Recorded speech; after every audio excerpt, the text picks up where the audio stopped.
foi bastante importante, assim, porque retoma o Proagro, né, que é o seguro, né, da agricultura familiar, seguro dos financiamentos, não só para o agricultor, mas também como para a instituição financeira que oferece o crédito.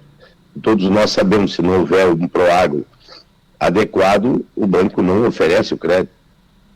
Ele não é obrigado a oferecer o crédito se não tiver um seguro.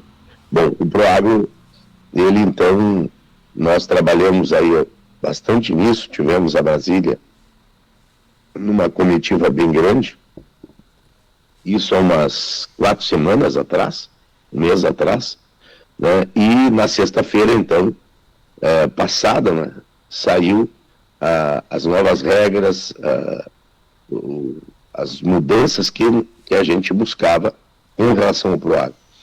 Se destacar, o que nós poderíamos destacar, assim, como mudanças? Primeiro, que ele volta a fazer um valor de cobertura, se não 100% para todas as operações, independente do risco, mas ele retoma a uma condição bastante diferente como estava. E melhora bastante. Por exemplo, assim, uma zona de risco que, vamos dizer assim, tinha um risco de 20% na lavoura, nós tínhamos aí, na proposta que nós superamos, na lei antiga, nós tínhamos uma cobertura, né, que começava já com 80%. E aí, com alguns redutores, ela já vinha abaixo de 75% por conta da questão da nota, né, com o dispensar da nota na hora de fazer a cobertura, né, que o agricultor não tivesse apresentado as notas, ele já tinha uma queda de 5%.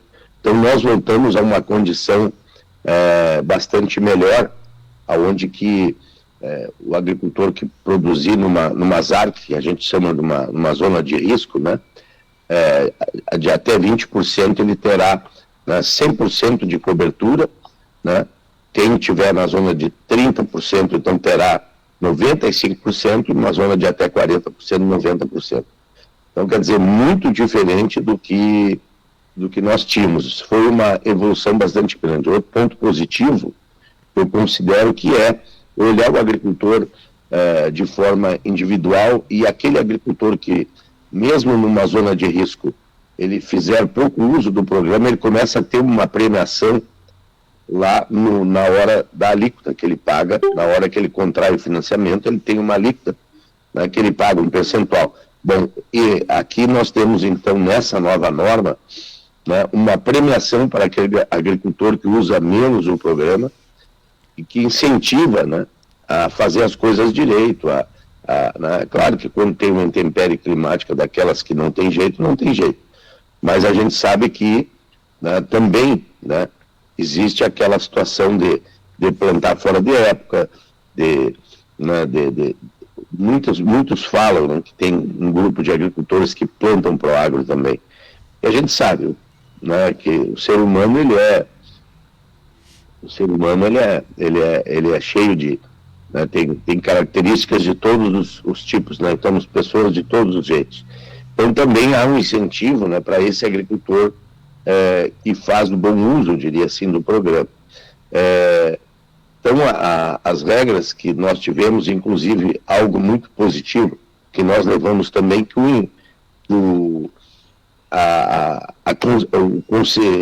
para considerar o acesso ao Proagro, não fosse considerado por cultura, né? Porque se dá uma seca, uma estiagem, uma chuvarada, um prejuízo numa propriedade, o agricultor tiver 2 linhas financiadas, se ele tiver 2 contratos, se ele acessar as 2 linhas, já seria, como na regra antiga, seria considerado 2 acessos, né? Então, na verdade, o acesso é por safra agrícola. Se ele acessar na safra de verão, considera um acesso. Obviamente, se ele acessar na safra de inverno, vai considerar um outro acesso.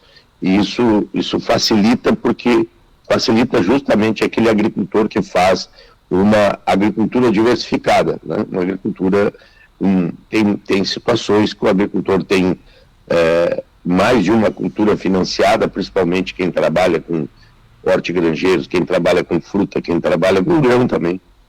Pode trabalhar o milho, pode trabalhar a soja e ter os 2 financiados, né? Então, também isso foi algo bastante importante, e também o que foi considerado, né, na nova regra do Proagro, que o acesso ele é por CPF e não por CAR, né? Porque tinha uma situação na regra antiga do acesso ser pelo CAR. Então, muitas vezes, uma propriedade rural que tinha um único CAR, e principalmente acontece na agricultura familiar, né, que você tem filho, às vezes tem 2, 3 famílias usando aquela propriedade para plantar, e muitas vezes que está no mesmo cadastro ambiental rural. Então, o acesso por CAR, se tiver 3 famílias na regra antiga e 3 acessassem, bom, aí tu já tinha quase comprometido a capacidade de acesso por 5 anos. Então, isso também foi modificado, e que eu considero também uma mudança muito positiva.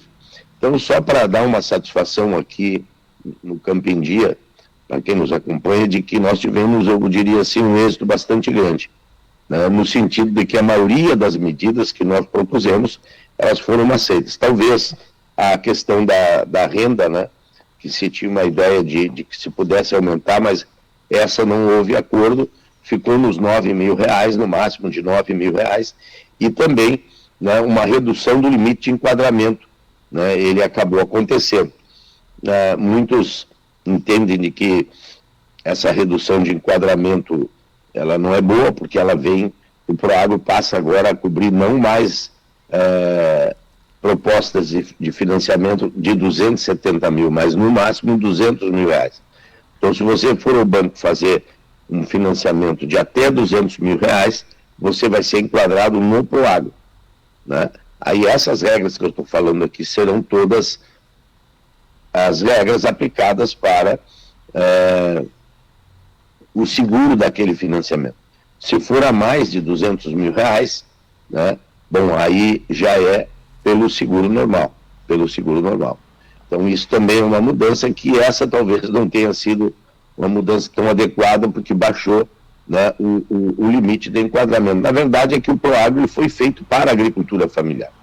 E aqui, né, a média do valor dos Pronaf custeio, que o Banco Central, a média que tem do Pronaf é de R$60.000 de custeio, né? A média das operações, o valor médio das operações de Pronaf para custeio é R$60.000. Então, eles entenderam de que tinha margem para diminuir esse enquadramento. Então, um pouco sobre essas regras novas do Proagro, e só sempre dizendo como é importante, né, porque acho que a gente conseguiu atingir um objetivo importante, que era efetivamente retomar o programa para um regramento mais adequado, mais acessível aos nossos agricultores, especialmente os do Pronaf e do Pronamp. E tu comentou da renda de 9 mil, o que seria exatamente? A renda de 9 mil é o seguinte: nós tínhamos que um programa de renda, de garantia de renda, que a gente chama, no Proagro tinha um programa garantia de renda, tem um programa garantia de renda, PGR que chama. Esse programa garantia de renda, ele era um programa que raciocinava da seguinte forma: ele é dentro do Proagro, mas o agricultor não colheu, perdeu, bom, aí tem uma renda a mais, porque vai sobreviver do que naquele período que ele não concorreu. Então, o que acontece, né? Ele podia chegar até R$41.000. R$41.000. O que foi entendido, né? Que esse programa foi criado na época, foi criado ainda lá no segundo governo do presidente Lula. Que esse programa, ele, embora tenha sido criado com um objetivo muito importante, que é proteger a renda do agricultor, o chamado Proagro Mais, né? O chamado Proagro Mais renda. Mas esse programa acabou sendo, de uma certa forma, um indutor, né, dos agricultores tentarem acessar o Proagro. Porque muitas vezes o agricultor tinha um financiamento de custeio. Inclusive foi citado um caso pelo próprio Banco Central, financiamento de R$25.000 de um agricultor. Citaram um caso específico de um agricultor que ele financiou R$25.000 no custeio. aí teve uma cobertura de 100% do Proagro e teve uma garantia de renda de mais R$41 mil. Então, esse financiamento, ele de 25 mil, o financiamento, o valor básico, que tem mais o custo do juro subsidiado, ele é um programa que chegou a um valor, assim, quase 3 vezes o valor do financiamento, por conta da equalização de juro, por conta do garantia de renda. Então, que deveria haver uma mudança, e esse valor, então, de 41, ele, na verdade, ele é um pequeno valor, é um incentivo ao agricultor familiar, que se ele perder, ele tem mais um valor, né, para alguma coisa. Então, claro que esse é o valor máximo, R$9 mil, né? E lá nós tínhamos o valor máximo de 41, chamado Programa Garantia de Renda. Então, agora, esse valor ele baixou bastante, por conta de que foi entendido que, em muitos casos, o programa acabava sendo um incentivo, né, para que, vamos dizer assim, fazer um Proagro passava a ser um bom negócio, dependendo do tipo de financiamento e do tamanho do financiamento. Então, o produtor, se ele tiver algum problema climático, vamos supor, ou algo que aconteça na propriedade dele que seja atendido pelo Proagro, esse seguro ele vai garantir o pagamento ali, ou pelo menos vai impedir que o produtor não consiga pagar o financiamento dele, e ainda em alguns casos pode dar mais essa renda para o produtor, além do pagamento do financiamento. Exatamente, é isso. Então, conforme o grau da indenização, ele tem um programa de garantia de renda que baixou bastante, né? Que era até R$41 mil, né? E isso baixou bastante. E não sei se já o assunto do Proagro, se a gente já ainda tem mais alguma questão, mas até ia te perguntar, se eu não me engano, a gente comentou algumas vezes aqui, essas medidas também, para melhorar o Proagro, né, elas partiram também da Comissão de Agricultura, né? Nós tivemos uma ação muito importante. Também destacar, obviamente, que as entidades aí, a FETAG, a FETRAF, fizeram um trabalho muito bom.